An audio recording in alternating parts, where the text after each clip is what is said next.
Et ce château aux allures médiévales, comme tu dis Vincent, eh bien il raconte 10 siècles de notre histoire. C'est pas moi qui veux vous le raconter, c'est Marie-Françoise. Bonjour Marie-Françoise. Bonjour.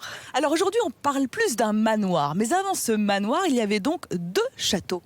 Effectivement, au cours des fouilles archéologiques qui ont été entreprises au début du XXIe siècle, on a découvert les fondations d'un château en bois du XIe siècle, ainsi qu'un château fort en pierre du XIIIe siècle. Alors celui en bois il a complètement été rasé, mais il reste quand même des vestiges du XIIIe siècle. Tout à fait, il reste très peu de choses puisque la Révolution française est passée par là. Il reste quelques enceintes qui sont à l'extérieur et à l'intérieur du château un escalier à vis de l'époque médiévale. Alors il faut attendre le milieu du 19e pour que ce château ait un second souffle. Tout à fait, il a fallu l'initiative de particuliers, particulièrement des Anglais, qui ont décidé donc d'acquérir le terrain, le premier pour en faire des fouilles archéologiques, le deuxième pour faire construire ce manoir et en faire une résidence secondaire, et le troisième pour en faire un clubhouse ouvert à la société bourgeoise franco-britannique sur la Côte d'Opale. À propos de relations franco-britanniques, aujourd'hui ce château est le symbole d'une entente cordiale. Tout à fait, puisque aujourd'hui, il est vraiment le trait d'union entre l'entente de nos deux pays, entre la France et l'Angleterre. Et quand vous visitez le château, vous découvrez les différentes étapes, les différents épisodes qui ont marqué cette relation d'entente cordiale entre nos deux pays. C'est aussi une plongée dans l'art de vivre britannique. À propos de plonger dans l'art de vivre britannique, eh bien, je vais prendre une petite leçon de tea time et je vous rejoins après dans un théâtre unique en France, ici, au château d'Ardelot. Et c'est vrai que c'est un théâtre unique en France. Alors je suis toujours dans le parc du château d'Ardelot, où on peut se promener à pied, à vélo, à cheval, c'est fantastique, et tomber d'un seul coup sur ce théâtre, un théâtre élisabétain.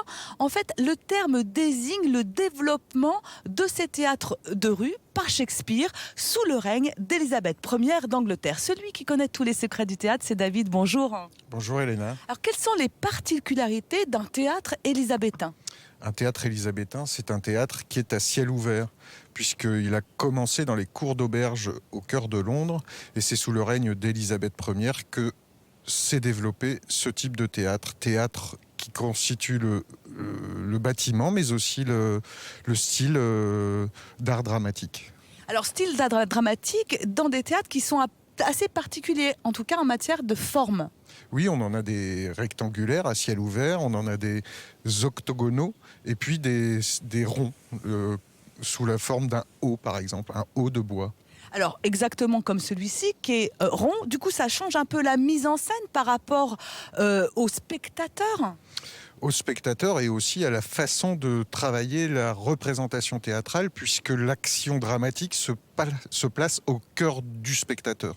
Et le rapport au public est tout à fait différent, ce qui plaît particulièrement aux compagnies de rue, puisqu'il y a une interaction de type circulaire qui se fait en rue, qu'on retrouve ici. Alors on parlait de construction en bois, c'est le cas pour celui-ci qui a d'ailleurs reçu le premier prix au monde de construction en bois, c'était en 2017. Est-ce que tous les théâtres élisabétains sont en bois ?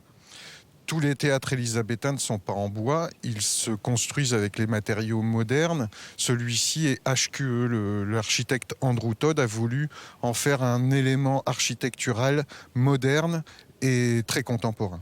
HQE, c'est haute qualité environnementale, puisque quand on est à l'intérieur, eh bien, on bénéficie d'une aération naturelle.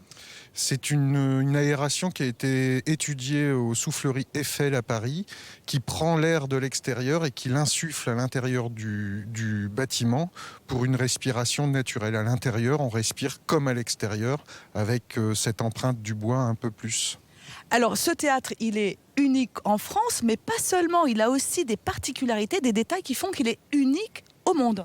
Il y a 12 théâtres élisabétains dans le monde. Celui-ci est le seul à avoir une fosse d'orchestre. Alors c'est un peu un anachronisme puisque à l'époque de Shakespeare, il n'y avait pas de fosse d'orchestre. Là, en l'occurrence, on veut y faire aussi des formes lyriques et opératiques. En plus du théâtre de fête, il a été pensé de mettre en place cette spécificité unique au monde, une fosse d'orchestre pour permettre aux artistes du lyrique et de l'opéra d'œuvrer ici. Un théâtre bien vivant. Et pour l'anecdote, sachez qu'il a été inauguré en 2016, le jour du référendum du Brexit, comme quoi l'entente cordiale, quand on la tient, on la lâche pas.